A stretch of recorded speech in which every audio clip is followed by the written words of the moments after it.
It's beer o'clock on Real Ale Craft Beer. Today we've got a beer from Sainsbury's. It's part of their taste tested by customers. That's what it says on the lid.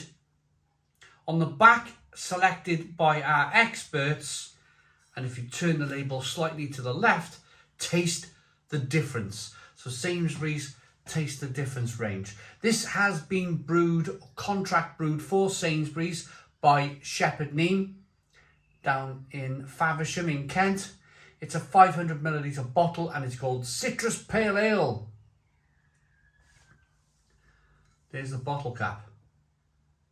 Now, I've had a couple of comments on this one because I did an unboxing video of all the Sainsbury's beers I picked up recently.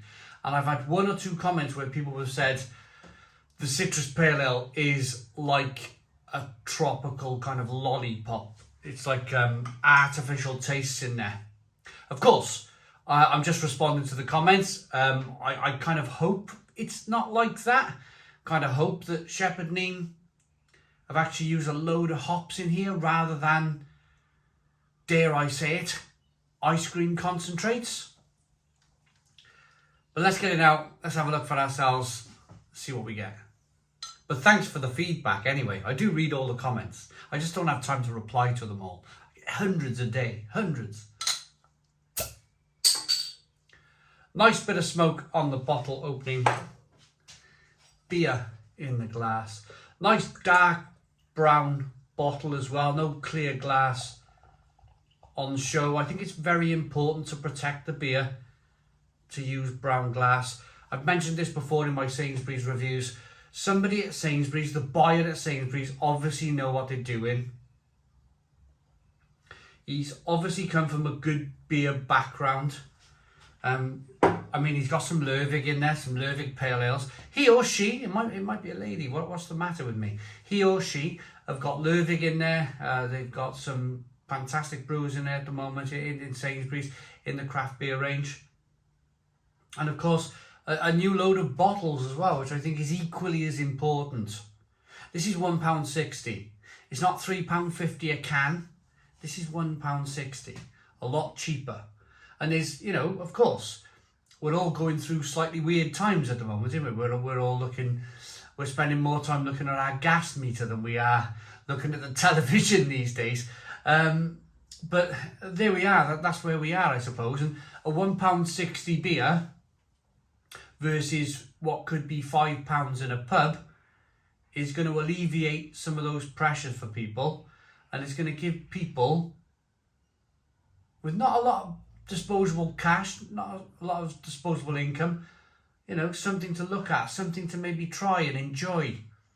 So great for Sainsbury's for that, really is great. So lots of carbonation on this beer. We've got a 2-finger white head. This is the lightest of the beers. Now, I've already reviewed the Best Bitter and the Golden Ale from this new Sainsbury's range of beers. And they were both from Badger Ales. Now, this is the first one from Neame, and this is a lot lighter. This is exactly what I was expecting, really, from the Golden Ale from Sainsbury's, but it wasn't. It was a lot darker than this. So, it looks good, very clear, bright as a button. It's conditioned. It's not a bottle conditioned beer. It's all been kind of filtered out. Let's get the aroma. What happened in the 90s and the early 2000s is that people used to drink with their eyes an awful lot. Even up to 2015, a lot of people drink with their eyes. They wanted something very clear, very light. And brewers invested in equipment. They invested in equipment where all these machines would make the beer bright. So they've kind of like gone down that road. And for some brewers, it's difficult to go back. It's difficult to then reinvest in brewing equipment that lets you bottle condition beers. But I wish one day they all go down that road in bottle condition their beers. With the CO2 crisis at the moment, maybe they do. Maybe we see a little bit more of the yeast doing the work in the bottles. Because CO2 prices are incredibly high at the moment. Aroma. Yeah. That's a real blooming Shame. It's smelling like a popsicle. It's smelling like a tropical fruity lollipop. Nah, it's really like,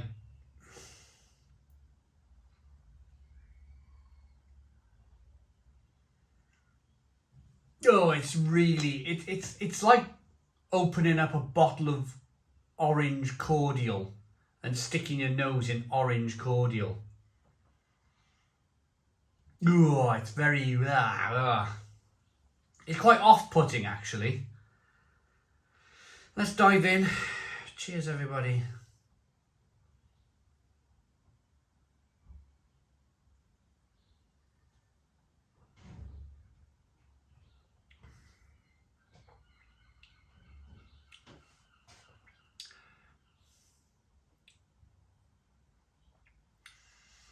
It actually tastes better than it smells.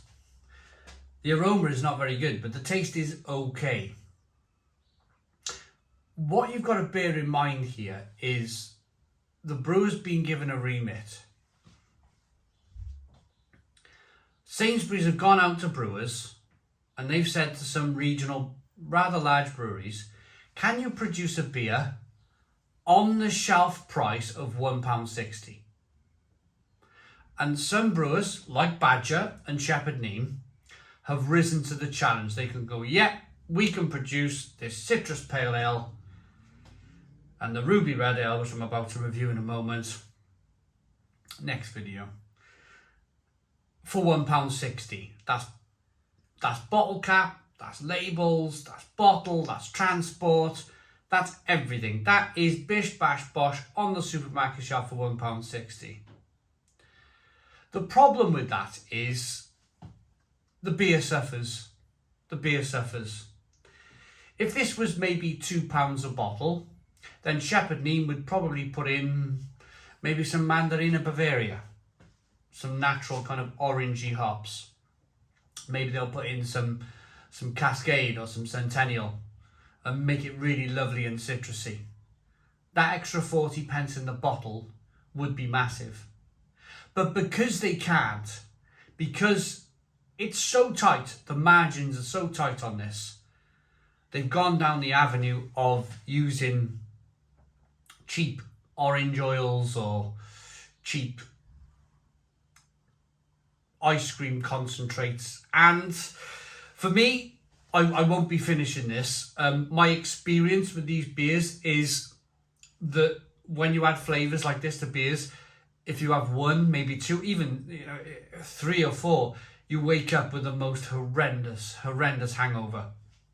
I've had evenings where I've drunk 2 or 3 pints of something like this, and I've woken up like somebody's hit me over the head. I can't.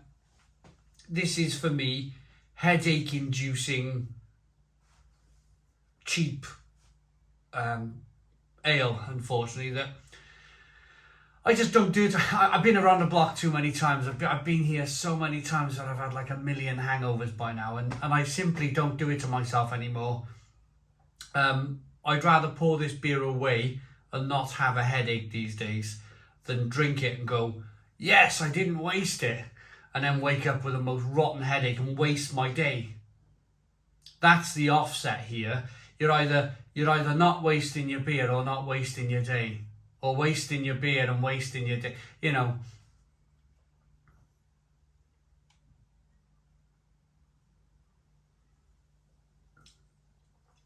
It's nicely carbonated. It's a little biscuity and bready. It's a little bitter on the back end, but it's way too artificial for my liking. This ale is brewed using mineral water drawn from the artisan deep well beneath the Shepherd Neame Brewery. It is heated and combined with crushed pale and crystal malts at the very start of the brewing process. The Fuggles, they've used Mandarina. The Fuggles, Mandarina and Citra hops used produce a delicious bittersweet citrus orange flavour to this medium bodied ale. It is a refreshing, balanced, clean beer. Enjoy, lightly chilled. Right. Another thing I'm going to touch on. I know they said Mandarina Bavaria, which I talked about earlier on. But how many Mandarina Bavaria hops have they used? I'm a firm believer that brewers, by law, should have to state the ingredients on the back of a bottle. They should have to do it by law. Because if this was just brewed with Mandarina Bavaria, Fuggles and Citra hops, then fine, I take it all back. But the fact that there's no ingredients on the back of the bottle, the fact that they don't have to state or not state, they don't have to do anything, do they? To say whether there's ice cream concentrate or some sort of concentrate in this beer. For me, beggars belief. The Germans have got it right as far as I'm concerned, where it's law, you have to put the ingredients on the back of the bottle. There's no other way around it. You can't sell your beer otherwise. It's a simple thing to do. It'll stop brewers cutting corners, and we can all see what we're drinking. That, for me, that's a 5 out of 10. 5 out of 10 from Real Ale Craft Beer. Please put your comments in the comments box. Subscribe to our daily beer and food reviews. Give us a big fat thumbs up. Boom. Cheers.